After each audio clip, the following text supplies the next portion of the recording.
इस वक्त unseen passage का नाम सुनते ही सबके तोते उड़ रहे हैं। स्टूडेंट्स तो क्या, टीचर्स तक का बुरा हाल है। किसी को समझ नहीं आ रहा है कि कैसे सॉल्व करना है अनसीन पैसेज एग्जाम में। लेकिन टेंशन नको, मैं हूं ना, मैं आपके लिए लेके आया हूं कुछ एक्सक्लूसिव सीक्रेट चीट कोड्स ही समझ लो। ऐसे टिप्स एंड ट्रिक्स हैं जिनको फॉलो करके आप चुटकियों में आंसर पाओगे इन अनसीन पैसेज का भी। वो कैसे? वो ऐसे, क्योंकि मैंने डीप एनालिसिस किया है, सारा कुछ पढ़कर, लिखकर, समझकर वो जो निचोड़ निकाला है ना, वो आज आपके सामने रखने वाला हूं। बहुत आसानी से वो सारी चीजें आज आपको सिखाने वाला हूं। वीडियो बस एंड तक देख लेना, ये मुझसे वादा कर दो। देखना फिर ये अनसीन पैसेज ना बहुत आसान आपको भी लगेंगे। क्या क्या स्ट्रैटेजी रहनी चाहिए एग्जाम के अंदर, क्या क्वेश्चन एग्जामिनर आपसे पूछेगा, उसका आंसर कहां छुपा होगा, कैसे करना है, कैसे ढूंढना है, वो सारी बातें इसी एक वीडियो में मैं समझाने वाला हूं। यहां ऐसे हवा में बात नहीं होगी, यहां पर प्रूव करूंगा अपनी सारे ट्रिक्स, आपके साथ क्वेश्चन सॉल्व करूंगा और देखना कितना मजा आएगा आपको। तो बस वीडियो को लाइक कर दो, बात के लिए मत छोड़ो। शुरू करते हैं ये कमाल की वीडियो जो आपके मार्क्स इंप्रूव करेगी।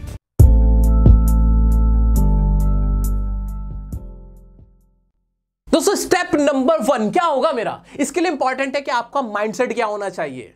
बहुत सारे बच्चे इंग्लिश के पेपर में अनसीन पैसेज को पढ़ते हैं, वहां 2-3 वर्ड्स उनको मुश्किल नजर आते हैं, समझ नहीं आते और वो वहीं पर हार मान जाते हैं। जबकि आपके डायरेक्टरेट ऑफ एजुकेशन ने साफ साफ कहा है कि इंग्लिश के एग्जाम में अनसीन पैसेज में वो सिर्फ आपकी इंग्लिश चेक नहीं कर रहे, बल्कि वो आपका अंडरस्टैंडिंग लेवल भी चेक करना चाहते हैं कि आप कितना कॉमन सेंस रखते हो, कितने लॉजिकल हो। वो जानबूझकर, वो जो 2-3 वर्ड्स आपको समझ नहीं आ रहे ना, वो जानबूझ के डाले गए। अरे बाप रे, ये तो धोती खोल रहा है।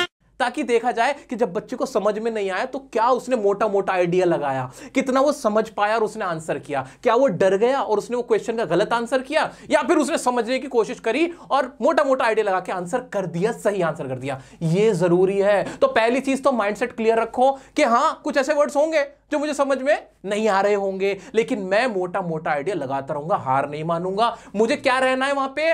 लॉजिकल रहना है। कॉमन सेंस को लूज मत करना। बस अगर कहीं पे ऐसा होने लगे कि आसमान से सोना बरसने लगा, तो ये देख लो ना, सोना बरस रहा है, कोई सेंस है इस बात की? बात ही खत्म। गलत है भाई, गलत है, ऐसा पॉसिबल नहीं है। आसमान से दूध की बारिश हो रही, ना ना ना ना ना, ये सारी चीजें नहीं होंगी। इज इट क्लियर और नॉट? तो माइंडसेट क्या रहेगा कि हाँ 2-3 वर्ड मुश्किल होंगे, कोई बात नहीं, बट मैं ये चेक करूंगा कि कॉमन सेंस मेरा क्या कहता है। ठीक है, आ जाओ आगे। कॉमन सेंस के लिए आपके डायरेक्टरेट ऑफ एजुकेशन ने एक बात बोली, क्या?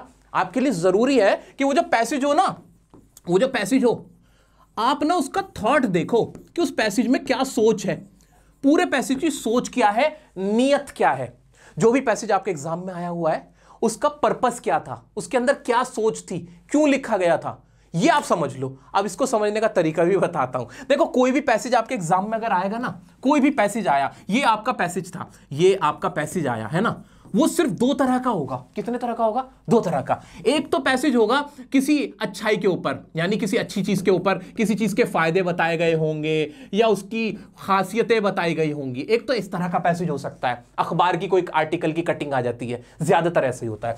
दूसरा पैसेज हो जाता है जिस किसी चीज के डिसएडवांटेज बताए गए होते हैं, जैसे पोल्यूशन हो गया, कोरोना हो गया, इस तरह के उसकी बुराइयां बताई गई होती हैं कि भैया टेररिज्म हो रहा है, पोल्यूशन हो रहा है, या फिर कोरोना आ रहा है, बच्चों में मॉलन्यूट्रिशन का प्रॉब्लम हो रहा है। इस तरह के 2 तरह के मोटे मोटे आपके पैसेज आने वाले हैं। तो आपको समझना पड़ेगा कि पहले समझ लो ना, एक मोटा मोटा आइडिया ले लो, मेरा पैसेज है क्या, किस चीज के ऊपर हो रही है बात, एक अंडरस्टैंडिंग ले लोगे ना, इतनी अंडरस्टैंडिंग। हाँ, वो अंडरस्टैंडिंग कैसा है कि वो भी बताऊंगा। अभी सुनो, अभी मोटा मोटा क्या करा हमने ना, इंटेंट देख लिया राइटर का। क्या देख लिया? इंटेंट। इंटेंट का मतलब होता है नियत, थॉट, सोच क्या है उस पैसेज की। अगर इतना समझ में आ गया ना, बाकी के 2-3 क्वेश्चन तो आप खुद ही यूं निकाल दोगे, करोगे। अब ये इंटेंट पता कहां से चलेगी? स्टेप नंबर 1 वही है मेरा, वही है मेरा स्टेप नंबर 1। भाई स्टेप नंबर 1 में आपको क्या करना है? इस थॉट को जानने के लिए ना, इस थॉट का पता करने के लिए मेरे बच्चों, आपको पढ़ना है read. Read read read read. क्या रीड करना है सर बताओ? Read the last paragraph. Wow, मतलब मैं अनसीन पैसेज का क्वेश्चन कर रहा हूं या कर रही हूं, तो सबसे पहला काम क्या करना है? कुछ नहीं पढ़ना, सबसे पहले लास्ट पैराग्राफ पढ़ लो। ऐसा करने से क्या होगा? ऐसा करने से आपको पूरे पैसेज का पता चल जाएगा कि ये किसके ऊपर है। प्रूफ करके दिखाऊं? देखो दोस्तों, आपका जो इस साल का जो सैंपल पेपर था, उसका जो पैसेज है वो मैं आपके लिए पढ़ रहा हूं, जो बहुत मुश्किल माना जा रहा है। उसका लास्ट पैराग्राफ है, पढ़ने की कोशिश करते हैं। ओवरऑल ओवरऑल मोटा मोटा क्या, studying poetry is like a box of mix chocolates, you never know. अब इतना पढ़ते मुझे आइडिया हो गया कि इसके अंदर किसकी बात हुई होगी, पोएट्री की बात हुई होगी। इस पैसेज के लास्ट पैराग्राफ को पढ़ के बताना कि किस बारे में ये, nationwide efforts are needed to tackle this problem of malnutrition. अब इतना तो आप भी समझ गए, पूरा पढ़ने की भी जरूरत नहीं हो रही और हमें समझ में आ रहा है कि ये पूरा पैसेज किस बारे में है। Are there other reasons to switch to a plant based milk alternative, plant based milks are superior to cow's milk. अब इतना मोटा मोटा आइडिया हो गया कि इसमें जो गाय का दूध होता है और जो पौधों से दूध मिलता है उसके बारे में कोई बात कही गई होगी। और ये मैं अपने घर से नहीं लाया, आपको जो सपोर्ट मटेरियल मिला है ना क्लास 12th और 10th वालों, ये उसी के पैसेजेस है आपके सामने। तो दोस्तों देखा आपने कि लास्ट पैराग्राफ जब हमने पढ़ा ना, हमें पूरे पैसेज का आइडिया हो गया और मैंने तो सिर्फ 1-2 लाइन ही पढ़ी थी। आप तो पूरा पैराग्राफ लास्ट वाला अच्छे से पढ़ना और फिर आपको एक अंडरस्टैंडिंग हो जाएगी कि पूरा पैसेज किस टॉपिक के ऊपर है। टॉपिक पता करना सबसे पहला काम है। इतना कर लिया, उसके बाद क्या करना है, go through questions. Go through का मतलब होता है ऐसे ही रवा कर लेना, क्वेश्चंस पे नजर डालना, उनको पढ़ना हल्के से कि भाई क्या क्या सवाल पूछे गए हैं। क्वेश्चन पढ़ लिए, माइंड में क्वेश्चन रह जाते हैं कि हाँ हाँ क्या क्या पूछा गया, एक आइडिया हो गया। नेक्स्ट स्टेप बहुत इंपॉर्टेंट है, अब पढ़ो, read the passage, entire passage आपको पढ़ना है। Read the passage slowly. Slowly का मतलब इंग्लिश नहीं आती, टफ वर्ड है, नहीं समझ आ रहा, लेकिन आहिस्ता आहिस्ता जब पढ़ोगे ना स्लो करके, आपको तोड़ तोड़ कर मीनिंग समझ में आने लगेगा। साथ ही क्या करना, इंपॉर्टेंट बात है, अंडरलाइन करना है। कैसे पढ़ना है, पढ़ने के साथ साथ पेंसिल ले लेना, उसमें मनाही नहीं होती, एग्जामिनर मना नहीं करते। अंडरलाइन करना किसको, इंपॉर्टेंट वर्ड्स को। कौन कौन से इंपॉर्टेंट वर्ड्स होंगे याद रखना। आपने अभी पहले स्टेप में क्या किया था, क्वेश्चंस देखे थे ना, क्वेश्चन देखे थे ना, उसके रिलेटेड कोई वर्ड माइंड में रह जाए और आपको दिखे कि हाँ ये पैराग्राफ में, उसे वहीं पर क्या कर लेना, अंडरलाइन कर लेना, कोई दिक्कत नहीं है। कोई ऐसा फ्रेज आपको देखा दिखाया ऐसा लगा कि हाँ अभी तो मैंने पढ़ा था क्वेश्चन के अंदर, अच्छा ये यहां पर भी है, उसे अंडरलाइन कर लेना। इतना करना, इस तरह से पढ़ना पैसेज को, पूरे पैसेज को आराम से पढ़ लेना। पढ़ लोगे एक अंडरस्टैंडिंग आएगी। पढ़ोगे कैसे वो सुनो। बच्चे कहते हैं हमें इंग्लिश ही नहीं समझ में आती, कोई बात नहीं, इंग्लिश का कोई वर्ड है, मैंने कहा ही इज इम्पैकेबल, ऐसा कहीं कुछ लिखा हो मैंने पैसेज में पढ़ा है ना, तो मैं क्या करूंगा, इम्पैकेबल का तो मुझे मीनिंग नहीं पता, तो मैं क्या करूंगा, मैं करूंगा कि वो इम्पैकेबल है, ऐसे पढ़ूंगा मैं।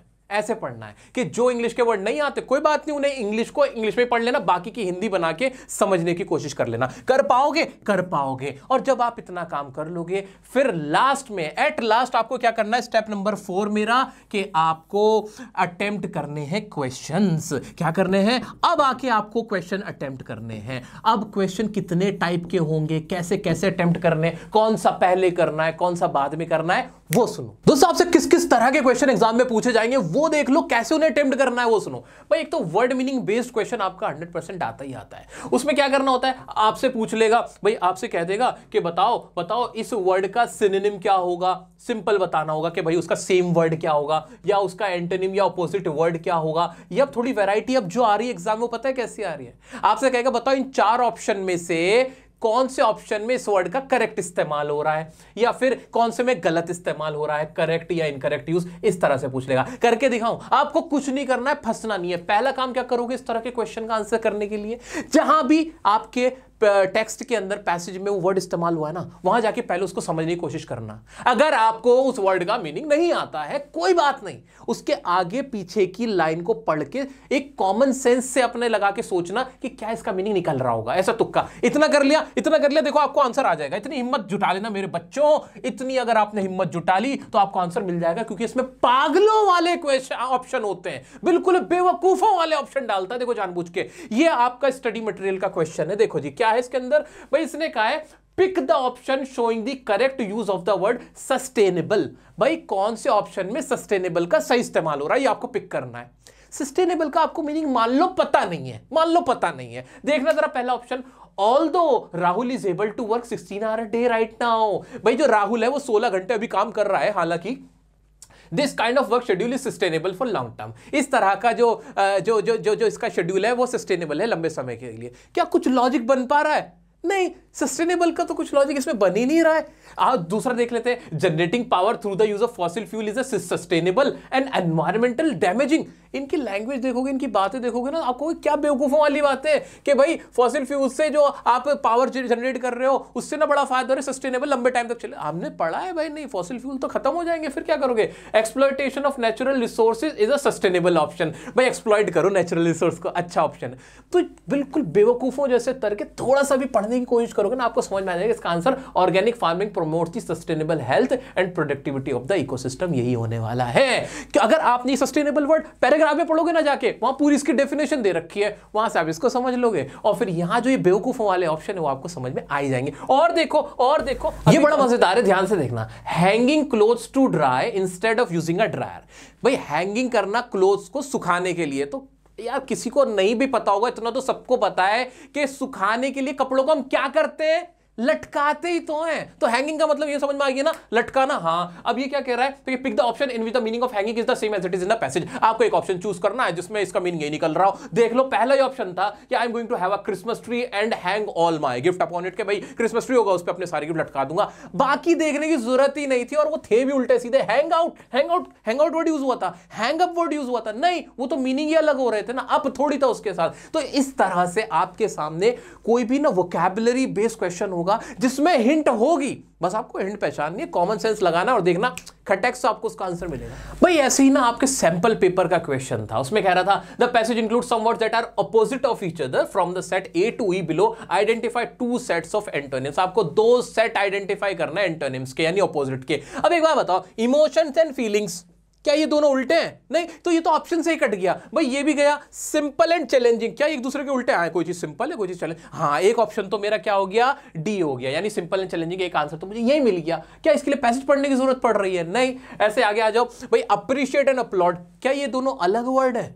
नहीं। अप्रिशिएट मतलब भी तारीफ करना, और अपलोड भी पोइट्री को, पोइट्स को अपलोड कर रहा था ना वो, तो ये भी मेरा ऑप्शन नहीं रहा। सारी बात, कहानी रुक गई ए और बी पे। जल्दी से जाके चेक कर लो कि ऑफ पिटिंग और इंटरव्यूइंग का आपके पैसेज में कहां इस्तेमाल हो रहा था। एक आइडिया लगा लेना, आपको आंसर मिल जाएगा। इस तरह से देखो, ट्रिक लगा के क्या कर रहा मैंने क्या करा, जो वोकैबुलरी बेस्ड क्वेश्चन थे वहां अपना कॉमन सेंस लगाया, जो मुझे आता था। इसी तरह का होगा एग्जाम में भी, इसी तरह का होगा, क्योंकि डायरेक्टरेट ऑफ एजुकेशन ने बोल दिया कि वो ऐसे ही कोई क्वेश्चन डालने वाले हैं। तो मैंने अपना कॉमन सेंस लगाया। दूसरा, मेरे पैसेज में कहां इस्तेमाल हो रहा था वो वर्ड, उसके आगे पीछे की लाइन देख ली और एक आइडिया ले लिया। फिलिप्स वाले क्वेश्चन आपके आते हैं। फिलिप्स में क्या करना है, उसकी स्ट्रैटेजी सुनो। फिलिप्स में जो भी आपको एक लाइन दी गई होती है ना, और बाद में एक ब्लैंक दिया गया होता है, वो लाइन पैसेज में कहां यूज हुई है वहां पे पहुंच जाओ डायरेक्ट। बिल्कुल जैसे ऑपोजिट वर्ड में कर रहे थे या वर्ड मीनिंग वाले में कर रहे थे, वही स्ट्रैटेजी लगानी है। और उससे एक पहले की लाइन और उसके एक बाद की लाइन, बस वो देख लेना, आपको वहीं पर आंसर कहीं ना कहीं मिल जाएगा। करके दिखो। आओ चलो देखते हैं। भाई आपके सैंपल पेपर का क्वेश्चन है, क्या कह रहा है ये? Complete the sentence appropriately, the author's use of vivid imagery in the paragraph 3। Paragraph mention कर दिया, हमारे लिए काम आसान हो गया। दिस एंड दिस, ये वाली जो बातें कही गई थी, ये लाइंस की गई थी, greatly affects the reader because. भाई ये वाली बातें, ये वाली लाइंस कहने से जो रीडर होता है बहुत ज्यादा इफेक्ट हो जाता है, प्रभावित हो जाता है। क्योंकि हम क्या करेंगे, हम तो छोड़ छाड़ के सबसे पहले वो लाइंस को पैराग्राफ 3 में ढूंढेंगे और उसके आगे वाली लाइन को पढ़ने की कोशिश करेंगे। आगे पीछे देखते हैं क्या लिखा हुआ है। तो भाई पैराग्राफ 3 ये रहा मेरा, और यहां पे लिखा हुआ है ये रहा। भाई there are poems that are emotionally charged. भाई कुछ पोएम्स हैं जो इमोशनली चार्ज होती हैं। The ones that make the reader curl up in a ball and cry or jump up and down with joy, one is left in awe of the poet's ability to convey emotion through words. भाई क्या हो रहा है, emotions की तो बात हो रही है कि भाई ये सारी ऐसी पोएम्स होती हैं जिससे ना जो रीडर होता है बहुत ज्यादा उस पर इंपैक्ट पड़ता है, इमोशनली वो चार्ज्ड अप हो जाता है, इंटेंसिटी पता चलती है, इमोशनल इंटेंसिटी बढ़ जाती है, डेप्थ बढ़ जाती है। ये मेरा आंसर हो जाएगा। सो क्या हो जाता है, इट एनहांसेस द इंपैक्ट। क्या इंपैक्ट को इनहांस कर देता है, इंप्रूव कर देता है, जोरदार बना देता है। कोई भी वर्ड उस वक्त माइंड में आ रहा हो, आप इससे ही बना के लिख दोगे, गलत नहीं माना जाएगा। बट ये कि बिल्कुल अलग नहीं होना चाहिए। क्या हो रहा है, इमोशनली चार्ज्ड अप हो रहा है ना, यहां लिखा हुआ इमोशनली चार्ज्ड हो जाता है, तो आपको भी ये लिखना पड़ेगा कि उससे जो डेप्थ होती है इमोशंस की वो बढ़ जाती है, अंडरस्टैंडिंग बढ़ जाती है, इंटेंसिटी बढ़ जाती है। ये लिखना है। या इट सिंपल बोल दो ना, it increases the intensity. Of the emotion, ऐसे बोल दो, ये भी सही हो जाएगा, कोई गलत कर ही नहीं सकता। ठीक है, ऐसा आपके डायरेक्टरेट ऑफ एजुकेशन ने बोला है, मार्किंग स्कीम में लिखा हुआ है कि अगर आपका आंसर वर्ड टू वर्ड भी नहीं है कोई बात नहीं, हम नंबर दे दें। कुछ आपके होंगे शॉर्ट आंसर टाइप के क्वेश्चन जो आपको पहले अटेम्प्ट नहीं करने, लास्ट में अटेम्प्ट करने हैं। पहले ये जो टिक मार्क वाले ना, एमसीक्यूज वाले, वो देख लेना, उससे ना कॉन्फिडेंस बढ़ जाएगा, अंडरस्टैंडिंग भी बढ़ जाएगी, और फिर जब लिखने बैठोगे ना वर्ड्स भी माइंड में आने लगेंगे कि क्या लिखना चाहिए मुझे। उसके पहले देख लेते हैं ट्रू फॉल्स वाले कैसे करने, वो देख लो। कुछ क्वेश्चन ऐसे होंगे आपसे पूछा जाएगा, बताओ ये ट्रू है स्टेटमेंट के नहीं, ये स्टेटमेंट फॉल्स तो नहीं है, या फिर क्या ये रीजन वैलिड है, या फिर क्या इनमें से कौन सा रीजन नहीं है। ये जरा ध्यान से देख लेना। क्या कहा मैंने? ध्यान से देख लेना कि वो कह रहा है कि गलत है कि सही है, या रीजन है या नहीं है। ये चीज आराम से पढ़ लेना, जल्दबाजी में गलत मत कर देना। कैसे क्वेश्चन होंगे? बेवकूफों वाले, पागलों वाले, नंबर लुटाने वाले। आओ दिखाता हूं, आओ आओ दिखाता हूं, डरने की क्या बात है, डियर सर साथ है, आ जाओ जी। भाई कहां है सर वाले क्वेश्चन? ये रहे ना, ये रहे आपकी आंखों के सामने भाई, ये रहे। ये क्वेश्चन है, पैराग्राफ पढ़ लिया आपने, सारा कुछ पढ़ लिया मान लो, ठीक है। अभी मैं आपके सामने सिर्फ उसके ऑप्शन दिखाऊंगा। भाई क्या है? Pick the option that correctly states what is not the reason for the recent shift to plant based milk is. भाई इसमें से कौन सा रीजन नहीं है जो प्लांट बेस्ड मिल्क पे लोग जा रहे हैं? भाई गाय का दूध नहीं चाहिए, गाय से दूध मत निकालो, प्लांट से दूध निकालो। इस पे कौन सा रीजन नहीं है वो देखना है। तो इसमें था more nutritious and healthy option. दिमाग भी लगाओगे ना तो भी समझ में आ जाएगा। गाय गाय हमारी माता है भाई, भाई गौ माता से ज्यादा कोई दूध हो सकता है क्या न्यूट्रिशियस? सारी बात छोड़ दो, है क्या आंसर होना चाहिए इसका? क्या ये गलत नहीं लिखा हुआ डी कि प्लांट का दूध ज्यादा न्यूट्रिशियस होगा? और ये तो मैं तब बता रहा हूं जब मैंने पैसेज पढ़ा नहीं है। जब आप पैसेज पढ़ोगे ना उसमें साफ साफ चीख के लिखा होगा कि नहीं ये रीजन नहीं है। और ऐसे बेवकूफों वाले ऑप्शन है कि भाई ये मतलब क्या कहते हैं, जब बाकी के 3 ऑप्शन है वो आपको समझ में आ जाएंगे कि हाँ वो तो रीजन है ही। भाई एनवायरमेंटल फ्रेंडली है, हाँ भाई एनवायरमेंटल फ्रेंडली है, गाय को परेशान नहीं किया जाएगा, इंजेक्शन लगा लगा के दूध नहीं निकाला जाएगा, ये सारी चीजें है तो है ही, है ना। बेटर सब्स्टिट्यूट है लैक्टोज इंटॉलरेंट पीपल का, वो भी सही है। तो ये ऑप्शन आपको समझ में आ जाएंगे, तो इसमें बहुत ज्यादा दिमाग लगाने की जरूरत नहीं है। और दिखाओ ना सर, और दिखाओ, और देख लेते हैं, आओ इस पे और हंस लेते हैं। एक और ऑप्शन है, बहुत प्यारा क्वेश्चन है। Pick the option that correctly list the idea of sustainable living. मुझे नहीं पता पैसेज क्या है, मुझे नहीं पता। देखो कॉमन सेंस देखना चाहता है एग्जामिनर ने, जानबूझ के क्वेश्चन डाला है कि देखते कितना कॉमन सेंस है बच्चे के अंदर।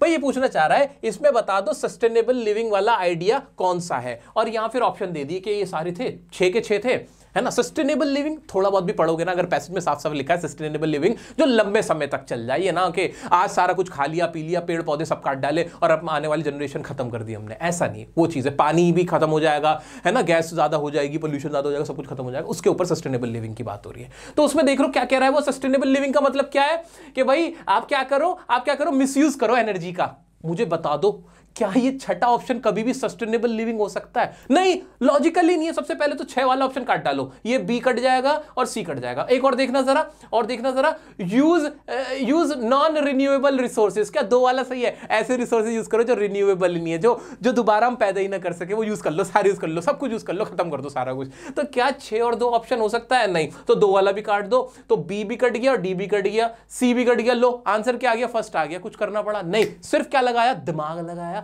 बहुत सिंपल कॉमन सेंस लगाया। क्या ये इंग्लिश का क्वेश्चन था? ध्यान से देखो, ये इंग्लिश का क्वेश्चन नहीं था।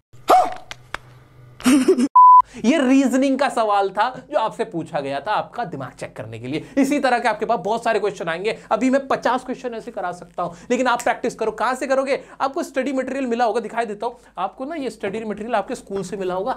पैसे नहीं है, नहीं सैंपल पेपर खरीद सकता, कोई बात नहीं, मैं स्कूल का ही ले लेना, कोई दिक्कत नहीं है। तो आपको स्टडी मटेरियल सबको 10th 12th वालों मिला होगा, अपने स्कूल से जो मिला है उसमें इस तरह के बहुत सारे पैसेज है। आराम से अटेम्प्ट करो प्रैक्टिस। दोस्तों शॉर्ट आंसर टाइप क्वेश्चन कोई सा भी हो, सबसे लास्ट में अटेम्प्ट करना। 3 तरह के शॉर्ट आंसर टाइप के क्वेश्चन हो सकते हैं। एक तो सिंपल हो जाएगा, बिल्कुल बता देगा, बताओ आप क्या समझते हो इसके बारे में, क्या कहा गया है। तो लास्ट में अटेम्प्ट करोगे, आपने इतना पढ़ रखा होगा, इतनी अंडरस्टैंडिंग हो जाएगी कि उसका आंसर सही लिख पाओगे। कुछ इस तरह के क्वेश्चन होंगे कि एविडेंस फ्रॉम द टेक्स्ट, यानी पैसेज में से सबूत दो, कोई ऐसी लाइन का सबूत लेके आओ जहां आपको लगता है कि राइटर ने यूं कहा होगा, इस तरह का क्वेश्चन होगा। या फिर क्वेश्चन विद लाइंस, एक आपको पैसेज में से लाइन उठा के दे दी, जैसे वो कल्लप वाली फिल इन द ब्लैंक्स की अभी देख रहे थे, और फिर कहा होगा बताओ इसका यहां पर कहने का क्या मतलब था। इस तरह के भी क्वेश्चन ना बिल्कुल लास्ट में अटेम्प्ट करना। अपना दिमाग मत खराब करना इस तरह के क्वेश्चन को देख के। कितने का होगा? मैक्सिमम 2 नंबर का होगा ना, टेंशन क्यों लेनी, बाकी का खराब मत करना, लास्ट में करना। और करना कैसे? अगर सिंपल शॉर्ट आंसर है तो वो तो आप कर ही लोगे, ठीक है, बना के जो भी आपको समझ में आया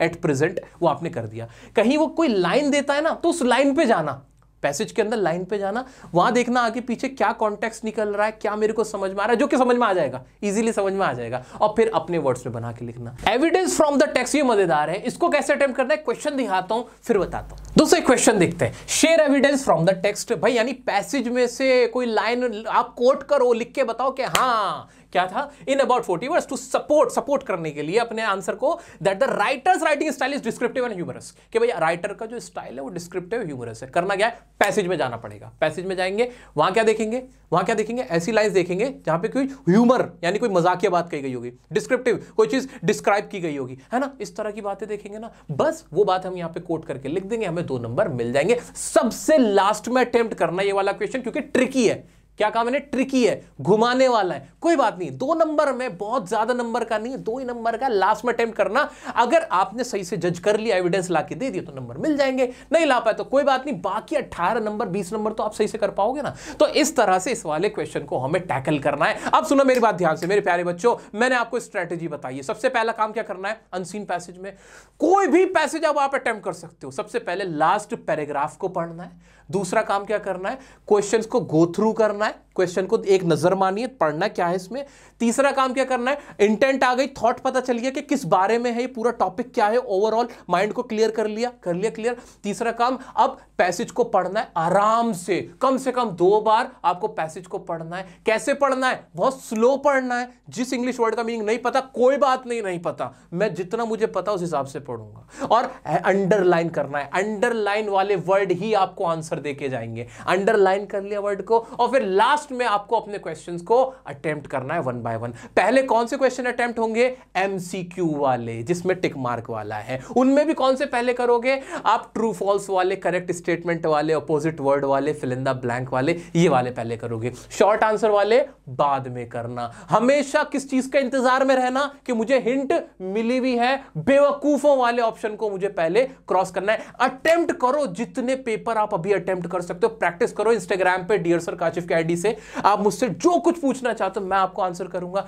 टेंशन मत लेना। और मुझे उम्मीद है आपको वीडियो बहुत काम आएगी, पसंद आएगी। मिलते हैं नेक्स्ट वीडियो में नेक्स्ट टॉपिक के साथ। कौन सा टॉपिक चाहिए आप मुझे बताओ, तब तक के लिए बने रहें डियर सर के साथ।